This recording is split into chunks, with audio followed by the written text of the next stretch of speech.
D'abord, merci à toi de nous faire confiance. Ah ben, Parce entièrement. que tu connaissais pas mes photos. Non, mais je les ai connus. Quand tu me les as montrés, j'ai dit ça y est, c'est ça. Bon, voilà. Et puis merci d'abord à Henri et à Alain de m'avoir accompagné une fois de plus, parce que ça fait 3 fois qu'on expose ensemble. Moi, je dois me cacher derrière eux, parce que voilà les pros, moi je suis que l'amateur. Et je ne me pousse pas, mais bon, je n'aime pas être... Bon, fête sacrée, fête profane, je ne sais pas qui c'est toi, c'est une super idée pour une église.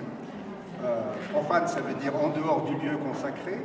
Et c'est vrai qu'on a des photos qui sont prises dans des pays où il y a beaucoup de manifestations religieuses, principalement en Inde. En Inde, vous savez qu'il y a presque 1 milliard de pratiquants, donc c'est la deuxième religion au monde. La première, c'est la catholique, la deuxième, c'est l'hindou, et la troisième, la musulmane. Voilà. Je crois qu'un jour, la musulmane passera dans la catholique. Ça, c'est une autre chose. Voilà, donc ça, c'est dans les grandes religions. Et on avait tous un peu dans notre portefeuille quelques photos de manifestations religieuses, de manifestations profanes. Bon, je ne sais pas si vous m'entendez bien. Moi, j'ai du mal à m'entendre déjà parce que je suis un peu sourd. Alors. Donc ça, de dire aussi que ces fêtes religieuses, c'est un peu... Et ces fêtes profanes, ça se mélange un peu. Il y a des fêtes qui sont religieuses tout simplement parce qu'elles sont issues d'autres fêtes religieuses. Vous prenez une fête comme Noël, par exemple. Noël, la fête de la Nativité, d'abord personne ne sait que le petit Jésus est le 25 décembre, on a décidé que c'était ce jour-là, pour faire comme la fête du dieu Mitra du temps des Romains, ou la fête du Sol Invictus du temps aussi des Romains, tout ça pour pouvoir noyer le poisson précédent et apporter un nouveau dieu, quoi. Et pareil, en Inde, vous avez des tas de fêtes que plus personne ne connaît l'origine, sauf de façon mythologique. Et alors, c'est vrai qu'on pourrait longuement parler sur l'origine mythologique de certaines fêtes, mais on a un peu écrit. Et je constate une chose, c'est vrai que les textes que l'on met, c'est surtout les femmes qui les lisent. Hein. Ouais, les hommes, ils les textes, ils zappent, et c'est les femmes qui les lisent. Toujours bonnes à l'école. Hein. Voilà, donc on a essayé de faire une présentation un peu pédagogique, les uns les autres. Et là, chacun parlera de ses photos, mais n'oubliez pas, il reste encore combien de jours pour un jour, 2 jours pour l'exposition à... Jusqu'à demain. Jusqu'à demain soir. La plus belle exposition depuis le début de l'année, c'est à Carzou, une centaine de photos superbes, en gris, en noir et blanc, extraordinaires. Avec en plus un esprit muséographique vachement. Le marchand du temple. Allez-y maintenant. Voilà, et bon, ben, exposer, moi j'expose pas souvent, je ne sais pas pourquoi, parce que c'est s'exposer soi-même, c'est se soumettre au jugement d'autrui. Et puis c'est un gros travail, pour moi ça m'a pris, ça ne fait rien, mais au moins 2 mois, parce que je suis un méticuleux. Donc c'est 2 mois de travail pour pouvoir exposer. Et bon, c'est vrai, exposer, c'est toujours se soumettre au jugement d'autrui. Et parce qu'en fait, on est ce qu'on montre.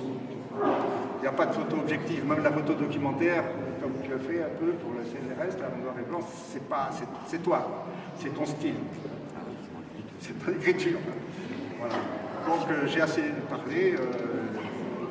Lisez les textes, ils seront mieux, comment dirais-je, plus explicites que ce que je pourrais vous dire par oral. Voilà, donc je passe la parole à qui? Valérie. Non, mais je sais que, voilà, Alain, j'ai pas...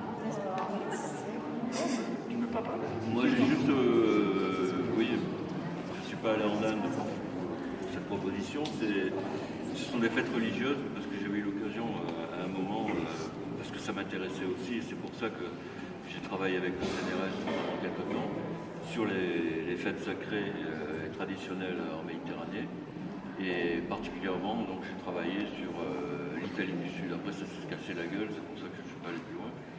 Mais donc, ce qui est là comme photo, c'est en Calabre, en Sicile et dans les Pouilles. Voilà, à peu près, c'est autour de la Semaine Sainte, principalement. Et voilà, je vous laisse. C'est du noir et blanc, mais ça se voit. Voilà.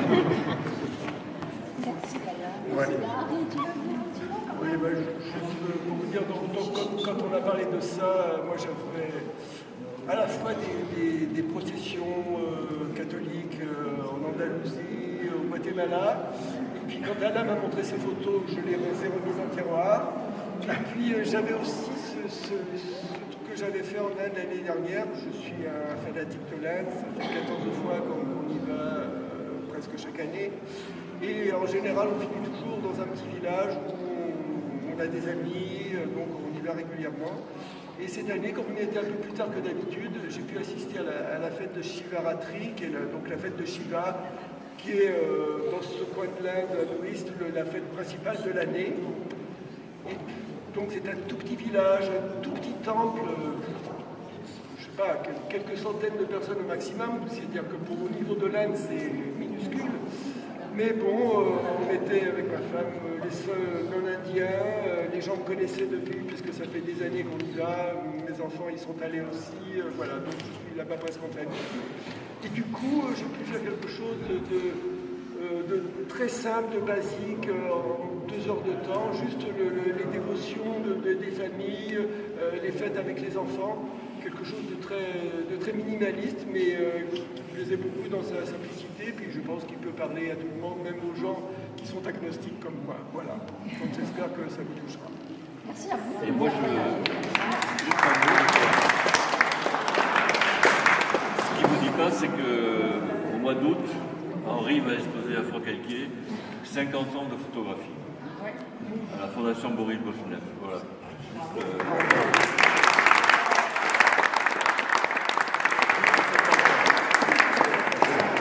Juste ça. Ben, merci à vous trois. Merci beaucoup, Michel. C'est sympathique. Oui, on voyage. Il y a la couleur, il y a l'émotion, beaucoup d'émotions.